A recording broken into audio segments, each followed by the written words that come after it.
broadcasting live out of a basement in Appleton, Wisconsin. You're tuned into Fox Cities Core on WCZR Code Zero Radio. We're the show that gives you an opportunity to call in and be a part of the show. Our call-in line is 920-358-0795. Core.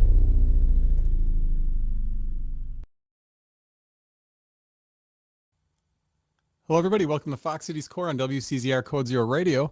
If this is your first time tuning in, WCZR is an independent streaming rock station based out of Appleton, Wisconsin. If you haven't listened to the station, go to codezeroradio.com. Ask to listen to Code Zero Radio on your smart speaker. We play a ton of local music. I would go out on a limb and say more local music than any other station in the area. I program it, so I should know, but there's a lot of stuff on there. We've got lots of live shows. Bob Minter does Zip Code Zero. He's the architect of Code Zero. He's got his show live on Monday and Thursday nights. We've got DJ Bear on Tuesday nights. We've got Joel Ziegler, who will scratch your punk itch on Wednesdays. Just a lot of great stuff. So check us out. Again, codezeroradio.com. My next guest is well known in the Fox Cities music scene. He released 2 full-length albums and just released a new single called Letting Go. Been trying to get him over here for quite a while, and it's good to finally have him here. It's Brad Bordini. Welcome to Fox Cities Core. How are you doing, Brad? I'm doing well. Thank you for having me. Yeah, you've been calling me nonstop. I'm so sorry. Yeah. Well, you were over here about a month or two ago when Mark Goldie was here. Yeah. That was an interesting show. We had a lot of people that you run around in the music circles with. Yeah, the crew showed up. Yeah, minus a couple, but yeah. So you've got a single that just was released yesterday, and it's good to talk about Mark Goldie right on the top because you did this at Rock Garden Studios. Let's just talk about this single right away. Yeah. So it's called Letting Go, and it's got Adam Hatton on drums, Chris Hanaway on bass, Tom Thiels playing, kind of lead in a little rhythmic electric on it, and Goldie lends his awesome voice for kind of these little pockets in it, and I don't know, it's a lot of my friends are like, yeah, they're bangers, you got some bangers on this album, it's coming out, and it just was one of my favorites. It's an interesting theme that is pervasive in my life, which is, what do you hold on to and what do you have to let go of, and it's trying to put faith in things that, that the difficult times will pass, and eventually it's okay. You just got to let go of so much stuff. We hold on to things, it's like hoarding emotions. You can hoard emotions just like you can hoard things, and so that's me. I don't know. I guess that's like a window into who I am. I'm like, I hold on to that. I got to let that go, so. Well, you posted the lyrics yesterday as well, which was nice. And actually like reading what you're singing. Yeah. When you were going into recording this, did Mark already announce that he was closing the studio at that point? No. And that was, that is a heck of a blow, obviously, to not just the musicians that love Mark and what he brings, to all of our work, but I think to the whole community. And we started recording. I was diagnosed with cancer. Maybe we'll talk about that, but I was diagnosed with cancer, and we started recording, and so it was kind of like I was focused so much on time, because I didn't know what was going to happen with me, and so it was like, I got to get this stuff down. I got to get it recorded, and I hadn't finished the album really. Like there were songs that were completed through the process and actually reworked in the process, and so we got closer to the end. I'm trying to think when Mark told me. I think we were in studio actually, still working on the album, and I almost didn't even know what to say. Actually, I remember I said, well, then I better get working on the next one right away, to try and sneak one in, So yeah. Well, once you found out you were diagnosed, that must have been a huge blow. I mean, anybody would be pretty affected by that. You've got a family. Yeah. Did that change the direction of any of the lyrics on those tracks? Were the lyrics mostly written at that point? Some of it was done, and so it's kind of like the age-old, like, do you write the lyrics first or do you write the music first? And so I predominantly do the licks first. I find a lick or I find kind of a chord progression, and then I'll start.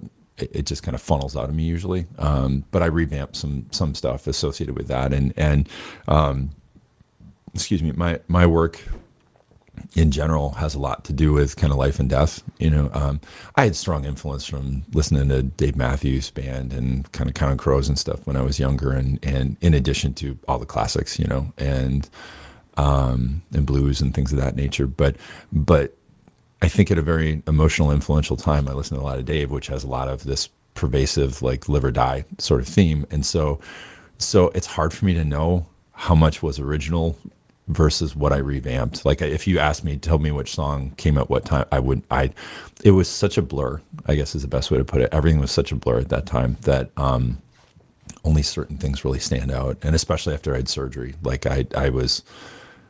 there's periods of time that I don't remember a lot. I remember I was diagnosed, it was May 13th, May 14th. I went and got a scan in the Valley here, and then drove my wife back to Green Bay, grabbed a guitar, and then met Kurt at Goldie's. And then we, for our duo project, The Brothers Gone, so we recorded Receipts, and actually a couple others that maybe I don't think Kurt would mind. I think maybe we'll release some stuff sometime soon. But I remember walking in to Goldie's, and he's like, "Hey, how you doing?" Kind of jovial, messing with me a little bit. I'm like, "Oh, okay, I just got diagnosed with cancer." And he's like, "Yeah, And I'm like, "No, for real." And then he said some things I can't repeat on air, and then we just went to it. We recorded and stuff, and then after that, a lot of it's a blur. But I did funnel a lot of.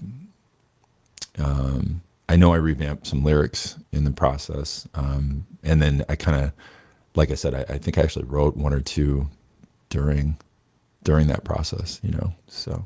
But if you ask me, I literally look back, and I probably have to go through my phone where I keep all my music to figure it out, and it'd take too long. I don't want to do that. So, and we'll let the people watching know that you are cancer free now. It's in remission, right? Well, yes and no. So it'll be 5 years. I got to monitor it for 5 years. So so I'm actually in a study, and so I get scanned like every 3 months. They do a test. So not to be like dark about it, because it all depends on how you look at things in life. And so I talk very openly about this with people. So but I've got like a 57. My doc told me I have a 57% chance of living 10 years. I'm like, huh, okay, that's interesting. So it's like, what do you focus on? The 57 or the 43? So yeah. Did that make it difficult to put the lyrics down on paper because you want to say something? Did that make you want to say something more? Because the music obviously will be around long after all of us are gone. Yeah. One of the songs on the album is it's a song for my daughter, and on my last album, I did a song for my son called "When We Die."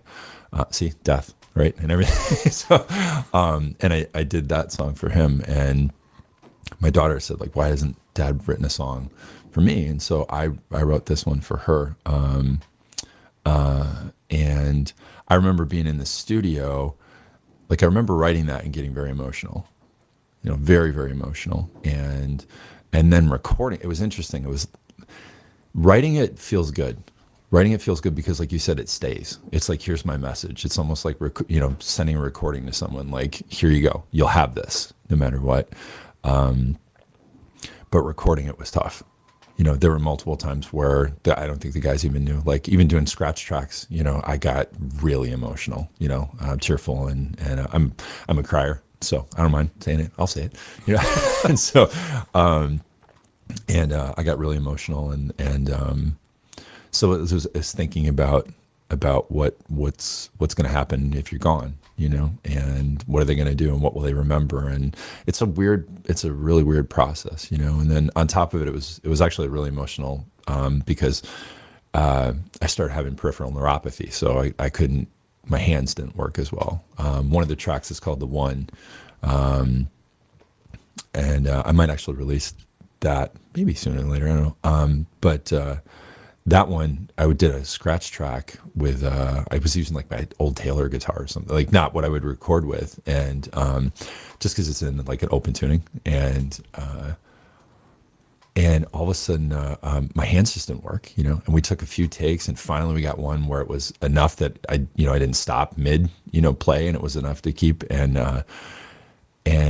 they declined even more. A lot of people know because I kept playing even through the cancer process, and playing live and stuff. And it was interesting because Goldie kept it. Goldie was like, "Nope, that's it. We're keeping that one." And that, well, now I'm telling him if he watches this, but that meant a lot to me, because it was kind of like, man, you really captured something that I'll remember forever. And now, if anybody listens to it, in this, they'll know that too. But so when I listen to that, I'm brought right back. I mean, I can visually see myself there. So it's interesting. Both the lyrics and then the recording process was a huge thing regarding the cancer thing. Yeah. Well, and you worked with Mark Goldie pretty much on, that's most of all of what you've recorded as a solo artist? I did. No, I recorded with Jeff Hennendale. I used to do a duo thing with him, and I've known him since we were kids. And Hennendale Studios is up in Green Bay, and that was kind of not like a GoFundMe. It was like a birthday gift, I think, that a lot of like family and friends chipped in for recording for me. And I think when we started that, I think Jeff thought I was just going to just do acoustic guitar and just have something just laid out. And then I came in with like full album. And so we had to kind of change pace after doing some stuff. And so he pieced some stuff together and did a great job and was very creative with it. And so that was the first one. And then I ended up, with the last album, I ended up going down with Mark. And then obviously this album, and then Brothers Gun, which is funny because Kurt and I have been, I don't know, to age us here very much, like 30 years. I think we've been, jamming out together. And that was the first formal recording that we did was Receipts. Yeah. So it's kind of strange. I mean, I guess, well, that's not true because he did vocals on the last album, but that was the first thing for us, was then. But yeah, but it's like, I don't know, not to be dramatic, well, probably dramatic, but it's like a death, with Rock Garden, it's like, oh, come on, man. Like, things are just getting hot. It's fun. Don't do that. So, and I'm sure Mark's like, yeah, I've been there, done that. This is fun. And he's got to do what he's got to do. And I just absolutely respect and love Mark, as a friend. So, yeah. Let's go way back now. We covered some of the recent stuff. Let's go way back to when you got into music. You've been playing piano. You started playing piano at a very young age. Yeah. It's funny every time I tell a story, I laugh because I can visually see it too. I would sit down at the piano and play, and my mom would ask, and I didn't do it very long, but my mom asked, "How's he doing?" To the teacher, and the teacher said, "Great, except he can't read a note." I would flip the page at the wrong time, because I play by ear. I can play by ear for most any instrument. So you were memorizing I was memorizing, yeah, and I didn't understand because I was a kid. I saw her turn the page, and I thought it was just something you had to do, like just play and turn, and so I didn't. It just wasn't my thing, and but was it something that you wanted to learn originally, or were you forced into it by your mom wanting you to learn an instrument? I think my parents I don't remember where the piano came from, but so we had this little, a half, wall piano. And I think we all I'm pretty sure, I'd have to talk to my little brother. I'm pretty sure we all took piano lessons. And I don't think for too terribly long for all of us, I mean, I think they maybe did it for a few years. I remember quitting. I had to tend to quit things more when I was younger, attention deficit, it's fun. You're like, yeah, it's done there. Yeah. How many siblings do you have? 2. I've got an older brother and a younger brother, and my older brother plays guitar, and he's a sweet Fender that I still want to get my hands on. Is he in the Fox Cities area? My older brother Brian, he's in Park Ridge, kind of Chicago. So he's a pediatric endocrinologist down there, and then my little brother is like hospitalist for Children's Hospital, and a bunch of like professor and stuff, and he's in Milwaukee. And then he plays drums. And we were just talking about it. He had a band that was pretty popular in Madison. He went to UW-Madison, and Blue Water Roots was the name of the band. And they had, and before that he had what was it called? It was Tub. He had a band named Tub, and they like did punk stuff. They used to do Concert Cafe, and they opened up for the Flies, if you remember that band. Got You Where I Want You. Do you remember that? Yeah, it's a great song. I'm pretty sure they opened up for them. Yeah, but anyway, yeah. So he played drums, and well, with them it was interesting. My older brother got this garbage guitar. I don't remember. I have it somewhere in the basement. This red, like, knockoff Squire, like it's like nothing, and this garbage little amp, and so he'd play that, and he'd go get lessons, and then I'd watch him, and then I'd pick it up after he left, and then I would play what he was doing, and he'd get really annoyed with me. He's like, go play your drums, because my dad bought drums, a really sweet Pearl kit for my little brother and I. And I'm like, I had no interest in drums at all. I'm like, no.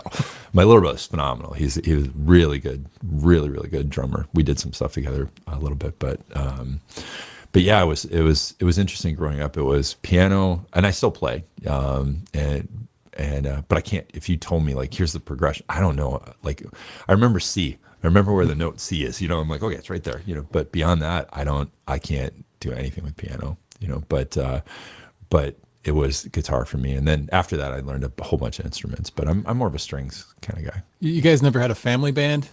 No. Yeah. We thought about, no, I'm kidding. No, we didn't. Not at all. But, my little brother, like I said, my little brother and I, we would jam out. My older brother, he sits in the basement and learns Radiohead riffs and stuff like that, and he loves it. And I finally convinced him, he's a successful guy, and I'm like, hey, why don't you go buy a prop? I think he was playing this old Washburn for the longest time, and I went and visited him, and I'm like, nice guitar, go get something really nice. He's like, because he said, yeah, maybe. And so finally he got a Martin D28. He's like, what have I been doing? I'm like, yeah, I know. You got to shoot yourself sometimes. That's I learned that the hard way too. I finally started building my collection. It's nowhere close to Kurt guns. But yeah. Speaking of Kurt, I missed his comment, so I don't know what it was in reference to, but he said Agent Q. Yeah. He had that Agent Q was. Yeah, you're right, bud. I forgot about that. Thanks, Kurt. So Agent Q, I think you can pull that up on Spotify, and there's some great songs. And oddly enough, there's a song called Vanessa that Paul Mitch was the lead, and I think my brother and Paul would write the stuff. The song Vanessa is actually about my wife. So very strange things. My wife and my little brother went to school together, and I didn't know her, and I never met her.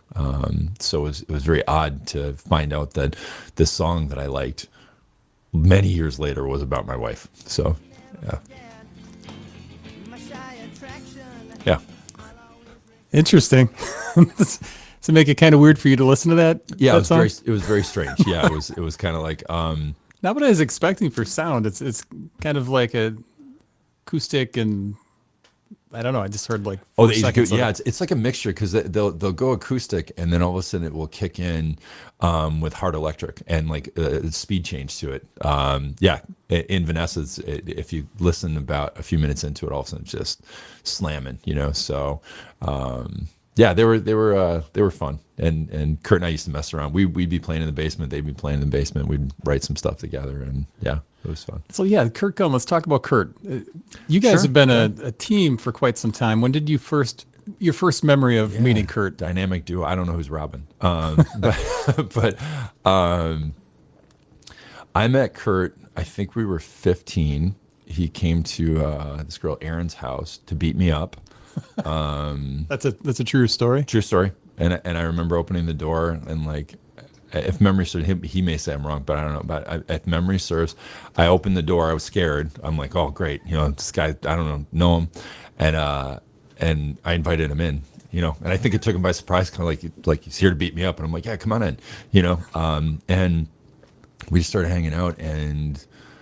Yeah, I mean, minus a couple pockets of difficulty in our life, we've been almost inseparable, and that's why we call it Brothers Gun, because I really consider him, brother to me. Like, I absolutely love Kurt, like he's family to me. So, but we started playing. Like I said, I play guitar, and we would sit around at my parents' house, have like a party in the basement, and there'd be like all these people hanging out, having fun, and we'd like matriculate to my parents' my dad's office where we'd sit and play guitar, and girls would come up, and that was the thing. It was fun, and then we really started getting going. And then his guitar skills, like I don't even know what he does now.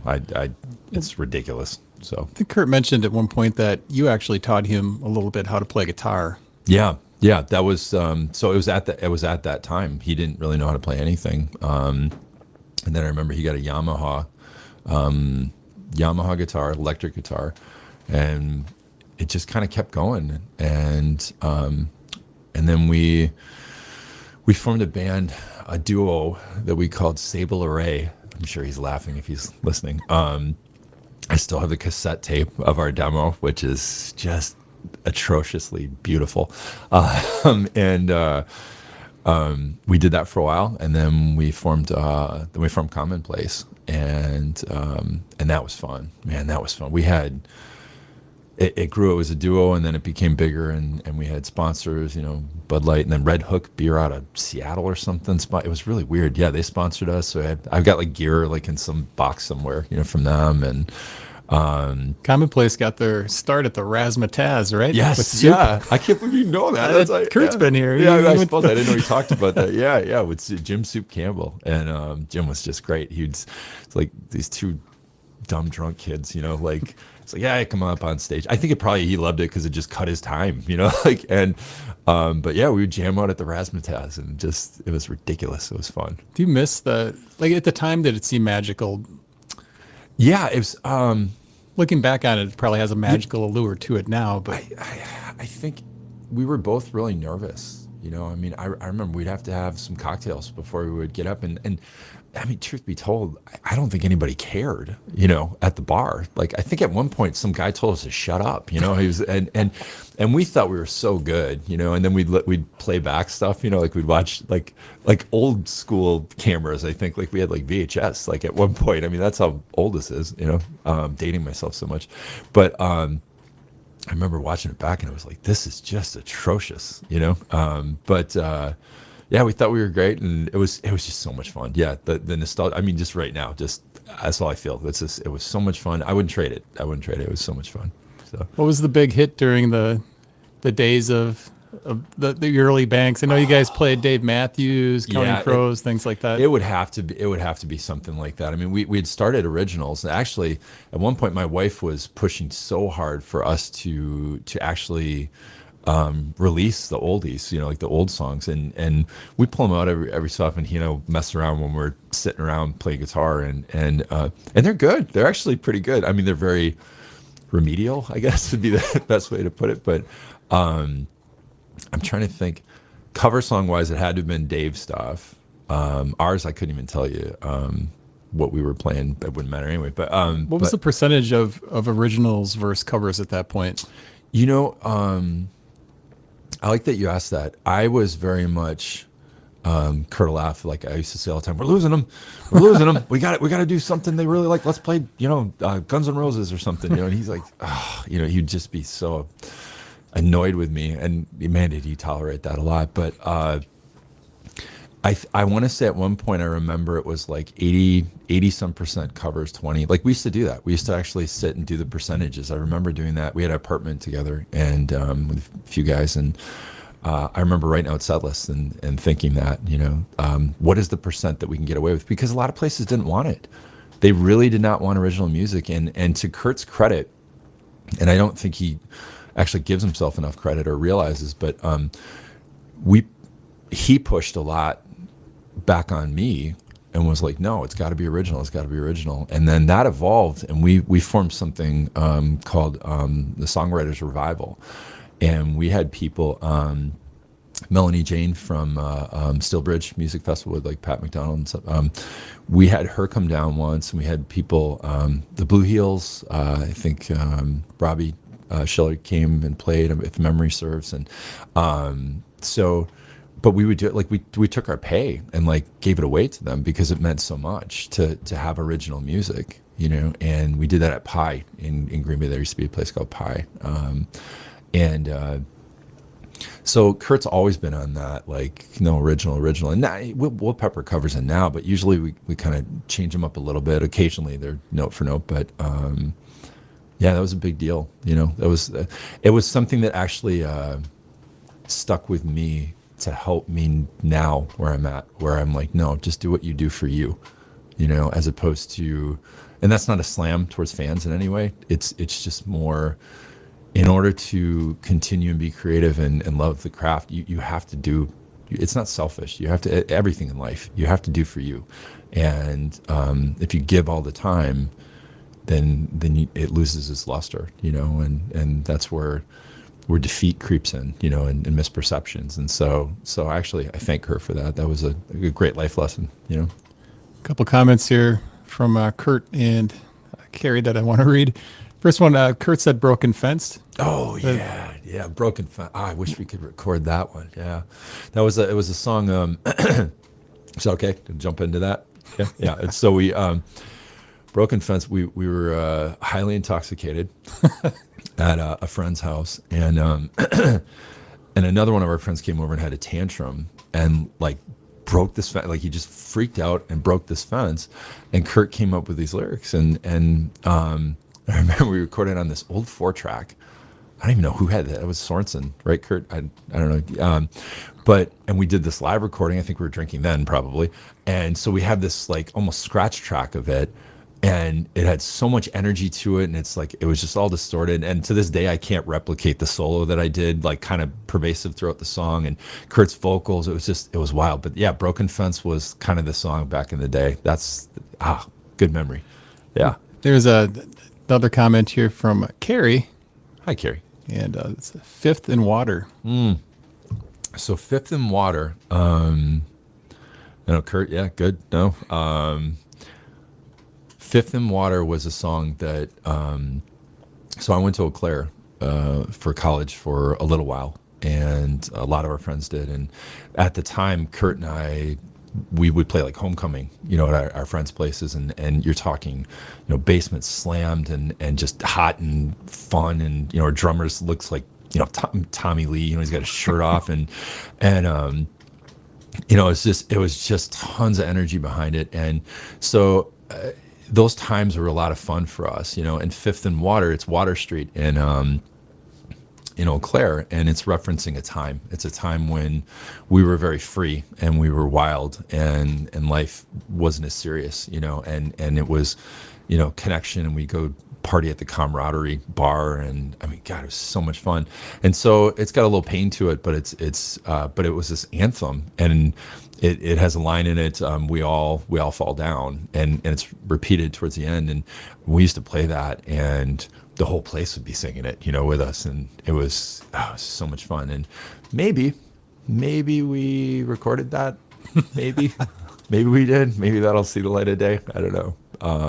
More recently recorded it, but a different version of it. But yeah, hopefully we'll put that out at some point. So Carrie also said that that song has special meaning for so many of us, and then Watchtower for a cover song. Yeah. Ask Kurt to play Watchtower. Everybody watching, make sure when you see Kurt, he loves to play Watchtower, the Dave Matthews version especially. Yeah, just make sure you ask him that. Carrie tell Brad said. Carrie had another good comment. There was also a song she loved where you used kids' toys as instruments. This sounds interesting. Tell me about that. So, again, another. This was a writing session. We were at Kurt's house, and his kids were younger, and and God, Kurt, if you have that, I gotta find that. There was the Wiggles. I think that was what the name of it, the Australian guys. It was like a kids' TV show or something, and he had this instrument, and it had all different sounds like piano and other things, and you could hit a button and it would say "Wake up, Jim." It'd say "Wake up, Jim! Wake up, Jim!" It's like that. And so we were messing around, probably drinking, and see the theme, and he started writing. I think he started writing lyrics to it, and so it was this whole song about waking up, Jim. It's time to go. People are ready for the show, and it was like this, like kind of like pre-show type thing, and it was done with almost all kids' toys. We recorded it with almost all kids' toys, and it's just this really, actually, it's a really cool song, So I hope to, I hope Kurt has it because I would love to hear it again. It brought me a ton of joy. So good memory, Carrie. Another comment here from Bob Minter.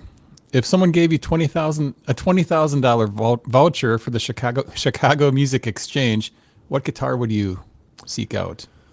Oh man, that's tough.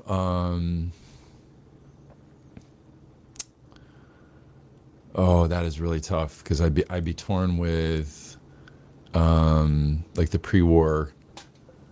If you could get it for that, but it'd probably be damaged then. But like an old Martin, I love old Martins. It depends if I'm going electric or acoustic. I don't have a Les Paul. I kicked myself because I bought a custom Ibanez like with Floyd Rose, and that was pretty cool. And at the time, this is this is like 90s, and I bought that instead of like a vintage Les Paul. And I kicked myself to this day. And then I got rid of the other one too, which was also stupid. So that is a great question. I would possibly, if I'm going electric, I would go with an old school Strat, possibly a Les Paul, but kind of 50s. I would like a 50s era for that. But otherwise, it's going to be an old Martin. Yeah. How many guitars do you currently have? Good ones, or. I just started building that a little bit. I probably have. I'm picturing it right now. I want to say I have like maybe 15 somewhere in there.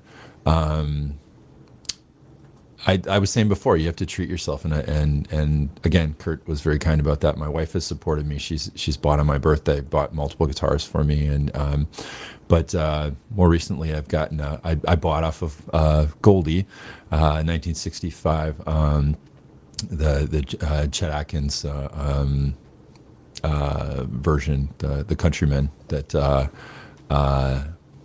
George Harrison played, the version, not the actual. Obviously, that fell off a truck and was destroyed, I believe. But I've got that. I've got old 1965 Gibson J45, Martin D41, Martin 75 D28. Kurtz, I play the black and white. If you see me play live, that's usually what I play. It's a slope shoulder, DSS 17 slope shoulders. We call it Smoky. But so yeah, I don't know. And then I've got a bunch of garbage guitars, from when I was young and stupid, bought dumb things. So the estimated number was? I think 15. 15. I think 15. How many do you actively play out of the 15? Well, thank you to Corey Arndt with Arndt Guitars, because he might kill me if he gets a lot of business from that because he's a very busy guy. But he just fixed up a few of them, so I'll probably bring them into rotation. But truth be told, if I'm playing acoustic shows with everybody, I've been playing Smokey for almost every show for the last, I don't know, year and a half, something like that. But excuse me, I'll probably be. I like the 75. My wife got that for Christmas, not this past, the one before, I think. It's just absolutely beautiful sound that comes out of it. And but yeah, so I might start rotating them a little bit. I figure I spent the money on them. Might as well use them, not just let them collect dust, right? When you're getting ready to go into, let's say, Rock Garden to record, when you're picking the guitars you're going to use, is it a process of, do you play each one to figure out which one's going to be best fit, or are you emotionally picking like one that Carrie gave you so that you can have that included on a track? And do you keep notes of what guitar you used on each track? So I love that you brought that up because it was very tough to do. So the first album, I recorded a lot of my stuff with Carrie bought me what is an LG1 Gibson 1965 Gibson, so it's this tiny body, but it was the bracing was altered, so it's like a cannon, and so I played that. The only problem is it couldn't keep tune very well, and so you can hear that on the first album, like Coast 5. I did lead work with it, and you can hear it's just a little off, at times, and so I played a lot of that album with that guitar, and then Jeff had I don't know how old it was, but a D28, a Martin D28, and so I played his for a couple of songs, like strum wise. And then I had this old on that album. I had my father-in-law, who was not a guitarist, but he had like this old Sigma like 1970, 60, 70 something. And I swapped out the strings and put nylons on it. And so the song Have Me has that. It's got this weird rattle to it because it's strange. It doesn't have a truss rod, but it had a rattle in it. I'm like, where is that even coming from? So it's very strange. But so there's that. And then with Going In With Goldie, not this album, the last album, I used Smokey, I think, for almost all of it. And then this one, I used the 75. I wanted to have that, Carrie got that for me. And I wanted to have that sound, I felt like I was cheating on Smokey. It was so strange. I'm kind of weird like that. I like the routine, the balance of things. And so that was very strange. And then, like I said, the song The One on that track, I used I've got a Taylor, I think it's a 300 series. I bought that in like 2009, so it's opened up. It's nice, but I used that for one song, and that was a fluke. I wasn't gonna keep that, so it's got a little bit of a different sound. Grabner was one of the first ones to note that. He's like, it sounds different, So yeah. So Smokey's your most used. Smokey recording. Is my most used. Yeah, Smokey is like the reliable. When you find one that works, you keep it. And like Kurt said, if you can pair a great guitar with the acoustic pickup and you find that, don't mess with it, don't touch it, don't screw around with it. And that's Smokey. Smokey's like, yep, I'm good, leave me alone. So did Kurt use Smokey on any tracks of his prior to you acquiring? I don't know, Kurt, if you're listening, answer that. I really don't know if he did or didn't. That's a great question, man. I love this. This is fun. I'm a big fan of instruments that have been used on recordings that, especially like I've got some instruments from heroes of mine, friends and heroes from the area that I just cherish. And I think being able to listen to that recording and as weird as it sounds and just stare at that instrument, like it brings back a lot of like feelings, emotions. And I think it's pretty cool that you've got, multiple guitars now that are used on tracks and hopefully, like I asked if you had them written down, so that archiving someday in the future, if you sell those guitars to somebody or trade them or somebody acquires them. Yeah. They've got like the list of what they were used on. Well, now I got homework. Thanks.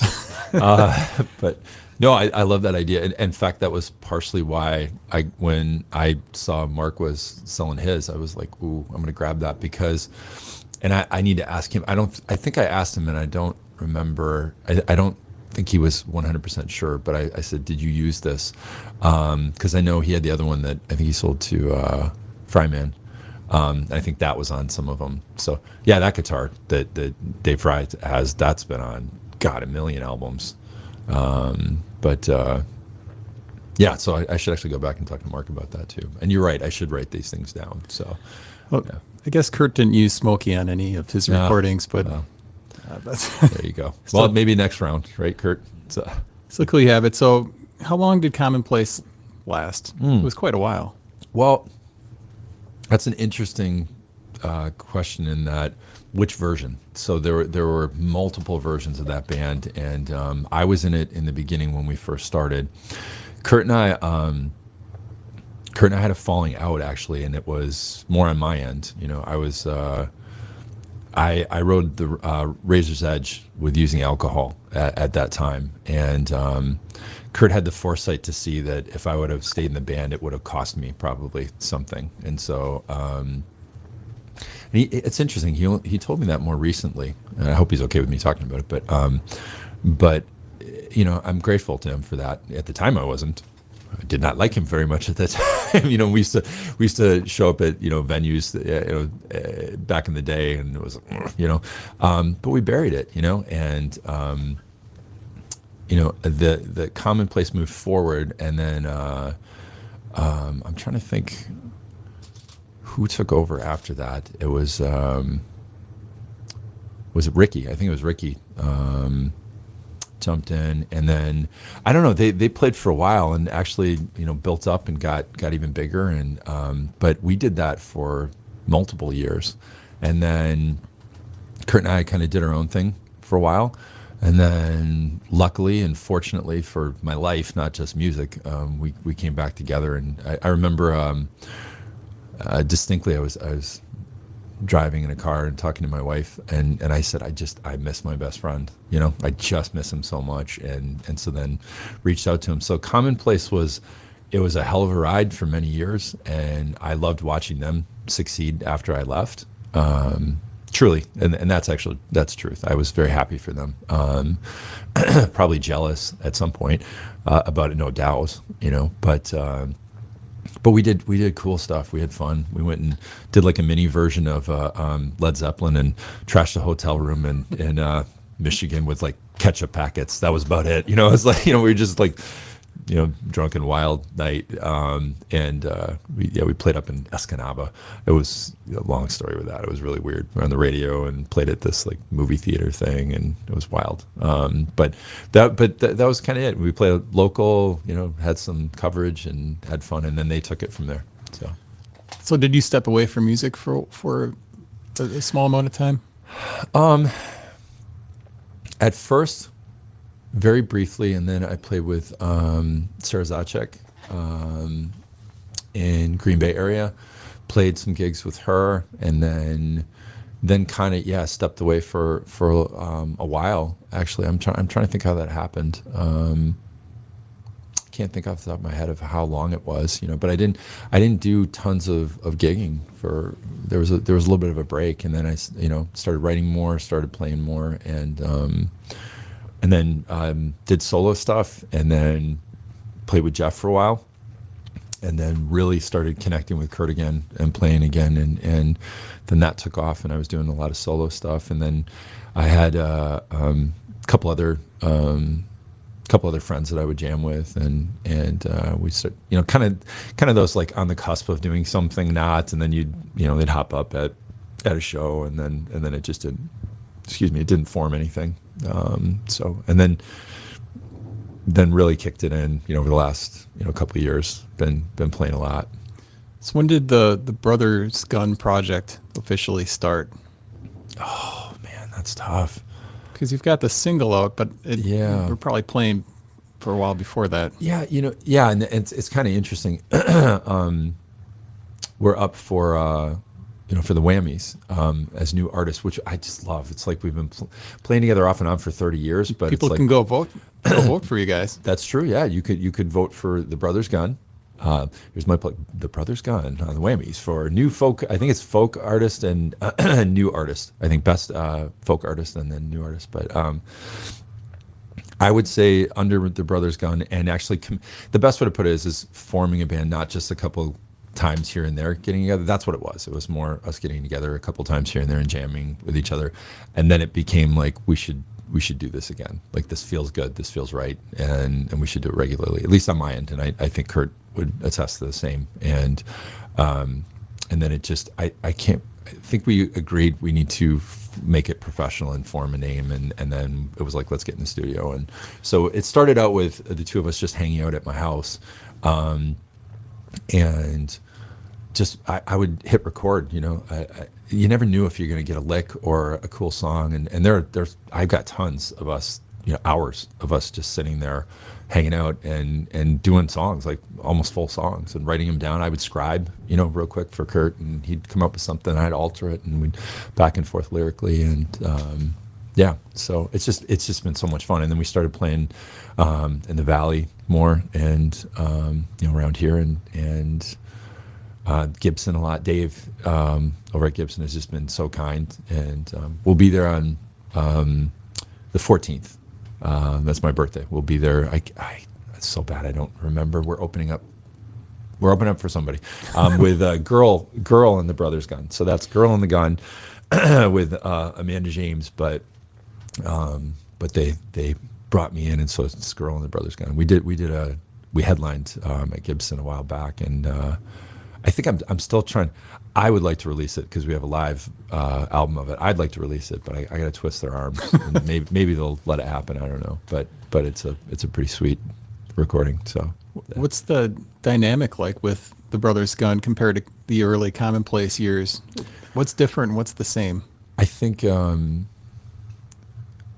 best way to put it would be I think Kurt matured musically a lot faster than I did, and he put more time into it. And he deserves that credit, and he evolved, and I think I finally came to the table, and so in the past it was fun, it was chaos a little bit at times, mixed in with ambition, and now it's purely the love of music and loving sharing time together and the creativity, and again, I can't speak for him on that because I don't think we've ever really talked about it in that capacity, but like for me, it's like therapy. It's like I just look forward to it. I love playing with Kurt. I love playing with the other guys I play with too, but it's Kurt's. I play with Michael Grabner, a lot, but it's like we can finish each other's sentences on guitar, and so I know kind of where he's going to go. I can sense like the changes, in his emotion when he's playing. I can hear it, if that makes sense, and I love that. I love being able to read that and back and forth, and Kurt's used to be in lead, with everything from guitar, like doing his picking or strumming, predominantly picking. So he's challenged himself to find fills and find other parts to back up my tracks, and I respect that very much, because that's not always easy to do. It's like completely switching your role, and so that's been pretty fun. But that's what it is. It's just this super fun thing that I love doing with him.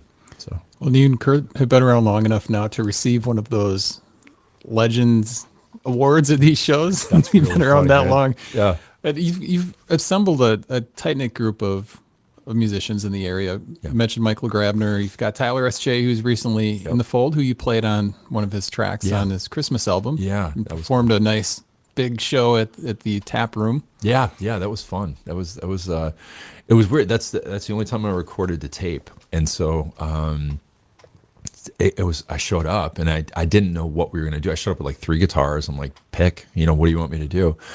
And Mark ran me through his stack. And I'm like, oh, that sounds good. And I kind of just winged it, and Tyler loved it and told me so, but that is tough going to tape because you can't just alter little bits or, the back end of stuff, like autocorrect. Like if I did a bend that might have been lighter, Mark could fix that if he wants or just redo it. He's like, that's garbage, get back in there and do it.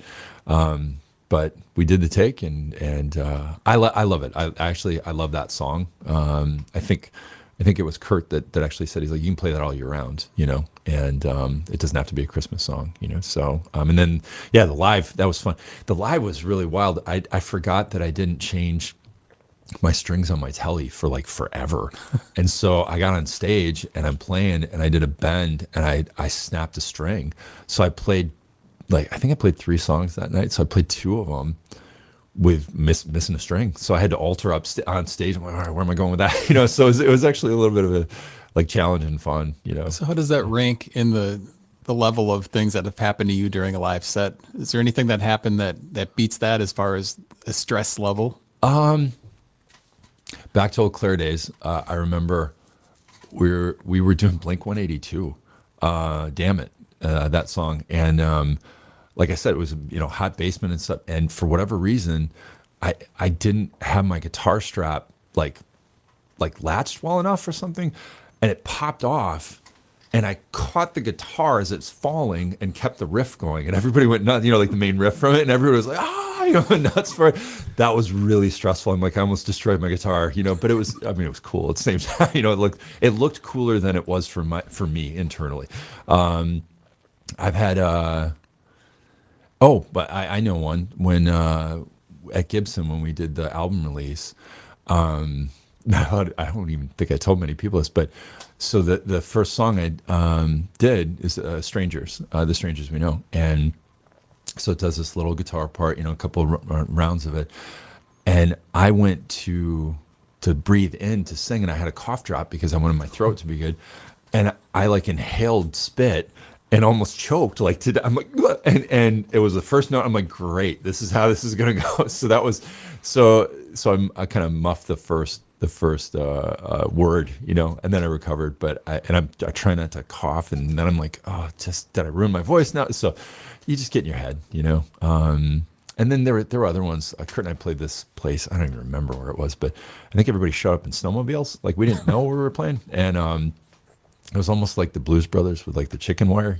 Like you're like, oh God, what do we get? It was like a sports bar, and I'm going, we do not belong.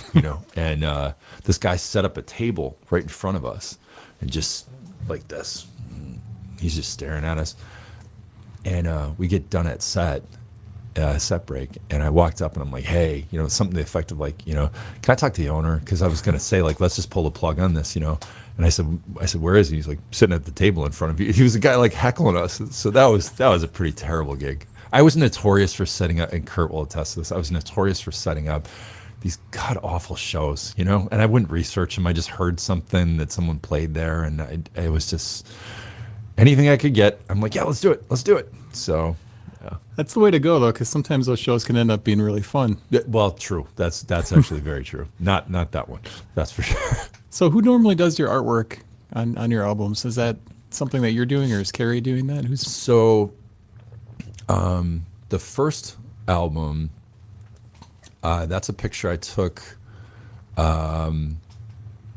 It's funny how much my life with Kurt's involved in all these moments that we keep talking about. Kurt and I were on a walk. We used to do these long walks in the like on a trail, and so the first album cover was a picture that I took on one of those walks, and I kind of distorted, black and white. I love black and white. I'm also a photographer, and I used to do that a lot more than I do now. But and I've always loved black and white. That's more my style. I love major contrast, and so I did that one. The last album, Voices. My son. He took a picture of me, and then he does graphic design. He has his own design business, and he distorted this picture and made it like because it was actually a close-up picture of me, and then and then distorted it and moved it around. If you look carefully, it's a very strange photograph. It's actually it's not right. There's dimensions that are off and stuff. And so is that one of you walking away? Yeah, me walking away with the hat and the guitar and everything. And so he did I just thought it was so cool, and so he did that. And then this last one, like you'll see on the on the single, because I've got multiple photos. I haven't figured out what I'm going to put for the album cover, but I took a photo on a flight I was just on. I was flying over the ocean, and I took this photograph, and it was middle of the day. It's all bright, and then I flipped it. Like I manipulated it a little bit with contrast and turned it to black and white, and that's what you see on Letting Go. That's one of those photos. I was trying to figure out what that was. Yeah. We've got a call. I'm going to throw the headset on over there. You're on with Brad Bordini. What's your question? Hello. You're on with Brad Bordini. What's your question? Hello? Oh, you know what? It's not working. Here, try now. Hello? This is like... Hello? Who is that? Is that kinda, Grabner? I don't know. We can kind of... So I have to do this. I have to hold the phone on here again because for whatever reason, the Bluetooth isn't working. Apologies. No worries, man. Yeah. What question did you have for Brad? Can you hear me? Yeah, it was really quiet, but yep, go for it. What do you got? Brad, this is Kurt, long-time listener, first-time caller. I could hear you for yeah. What's up, man? So we're talking about uneasy situations, and I just want to. You remember the show we did in Escanaba at the Stardust, and we were going to leave our gear and pick it up later, but it was bar closed, and the guy said, "Oh, I'll be here. You guys can come get your gear later." Yeah. And we walked in, and that guy was in coveralls cleaning his chainsaw. I forgot about that.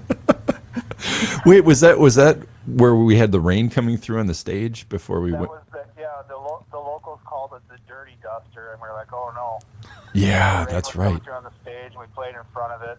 I thought we were gonna get electrocuted. That was a great. I thought we were gonna get killed. Yeah. By a chainsaw. See, I must have had a few too many cocktails because I don't remember being afraid of the chainsaw wielding cleaner.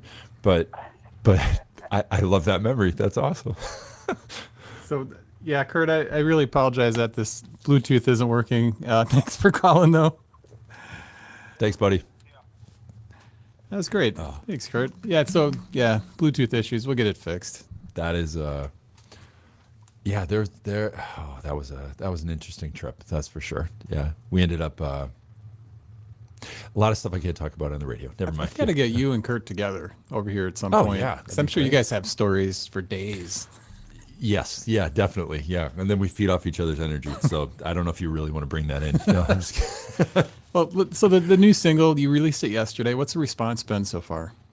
I've gotten on social media I've had a lot of likes and things like that, and then some people have they've reached out personally to me, and they a lot of praise for it, and yeah, anyone listening, please share it. Get the word out. I tried. I'm not always the best at promoting, and I tried to give a little bit of teasers and push it a little bit more this time. But I've had a lot of very nice comments about the fact that, like, the lyrics being up, that's helpful. I paid for the release, to have the lyrics up on like Spotify and stuff, but for some reason it's not active, so I gotta get in touch with them. But the last album, a lot of people struggled with understanding, certain words that I was saying. I got to work on my articulation, I suppose. But for the most part, when people have listened to the album, they've been very kind about it. Like you said, we get a group of musicians, that we, we bounce a lot of stuff off each other and share things, and so they've heard most of, if not all, the album. How many And songs are there? 10. There'll be 10 on the final release, and they've said to me, so not my statement, they've said to me that they loved the last album, but this one's better, is what they think. So that's really cool when your peers, the guys that you really respect, when they say stuff like that, you're like, wow, that means a lot, coming from them. So, and then just people in general that aren't in the music scene, and they're like, man, that's awesome, or that touched me, or the lyrics. Someone said the lyrics are, anybody can relate to this. When you hear that, if anybody can relate, and it triggers like a response in your heart, that's the purpose of it. That's the the goal for me is if it. That's why I don't like talking sometimes about where it, what the lyrics actually mean to me. My lyrics are very strange because there's usually, and I mean this, everybody has multiple layers. Some people just tell stories about certain things, but mine have like from belief things that I have from specific situations with people. But it's the way I described it recently is it's not just one event. I pulled so many different events, like one line, like half a line could be one moment, and then the other half of the line will be another thing. Hopefully that makes sense. Yeah, you've got multiple storylines going in one song. All the time. Yeah. And it's for me, it's for me, for like, kind of like you said, it's like looking back, playing it later. I'm like, yeah, I remember all that. I remember that pain. I remember that, how I got through that, and but for other people to have something out of that, because it's basically just it's healing for me. That's what all my stuff is it's just ways that I heal through things and capture things, and it's my hoarding of emotions, in musical format. But to have other people like it, it's cool. Yeah, I really appreciate it. And people sharing it, people have shared, the single and the release stuff, and it means a ton. As a musician, it means a ton when people do stuff like that. I'm really looking forward to the next 9 songs, hearing the next nine songs. And we're going to have you back because we didn't talk at all about Simply Carry or the soccer venture. There's just so much that we could talk about. The life coaching business. Yeah. Check that out. Yeah. But are you still up for playing a song live? Yeah, I'll do, because I don't, I'll do one of my old ones actually, though, if that's okay. Yeah, we'll take a quick commercial break. We'll be back with a live song from Brad Bordini. You're watching Fox Cities Core on WCZR Code Zero Radio. Buying a pre-owned vehicle doesn't have to be stressful. At least it shouldn't be. Put your mind at ease when it's time to make that very important financial decision. Your money matters, and Pasquarella Auto Sales is there every step of the way to make sure you drive away in the right vehicle, tailored to your budget and your peace of mind. Pascarella Auto Sales in Oshkosh has been family owned and operated for 36 years. Plus, they've been voted the #1 used car dealership in Oshkosh 3 years in a row. So leave the stress of buying a pre-owned vehicle in the rearview mirror. Check out Pascarella Auto Sales at 3699 Jackson Street in Oshkosh, Wisconsin. Open Monday through Friday, 8:30 a.m. to 6 p.m. Saturdays, 9 a.m. to 3 p.m. Closed on Sundays. Give them a call at 920-230-3030. View their inventory at PascarellaAutoSales.net and give them a like on Facebook. Pascarella Auto Sales of Oshkosh, where you're treated like. Hi, I'm Mark from Rock Garden Studio, and I'd like to tell you all about Rock Garden's video offerings. For the past 15 years, I've produced a wide-ranging variety of videos, from musical to industrial, TV commercials to social media content, documentaries, instructional videos, and events, both in-house and on location. I also offer green screen services and even 360-degree virtual tours. Contact me at rockgardenstudio@gmail.com or visit rockgardenstudio.com for all your video needs. We are back. Brad's going to play a song, and this is very off the cuff, by the way. Brad generously said that he would play this song with short notice, so it's much appreciated. Yeah. What are you going to play for us today? Well, I was going back and forth, but I'll stick with Down the Line. So it's off the last album. So. Okay.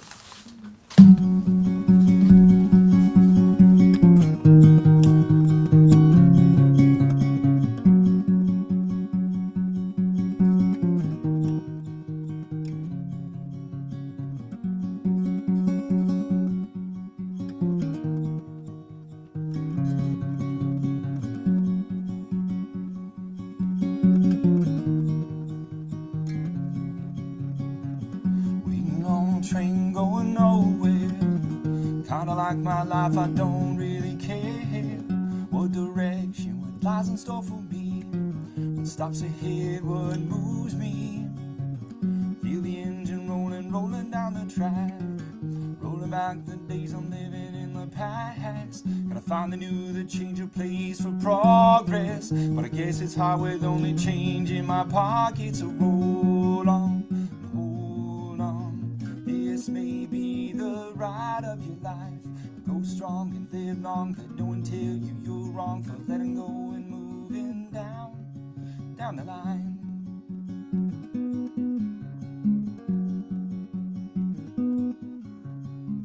Cities come and go and leave me feeling lonely. I see your face and wonder if you're thinking of me. Through the hills and the plains, from sea to sea, I can't outrun the past and what I still believe. Inspiration, when did you leave me? At the station, alone with my memories of times of old. I'll never know peace of mind to save my soul. No holding back, no more control. Throttle's full, so here we go.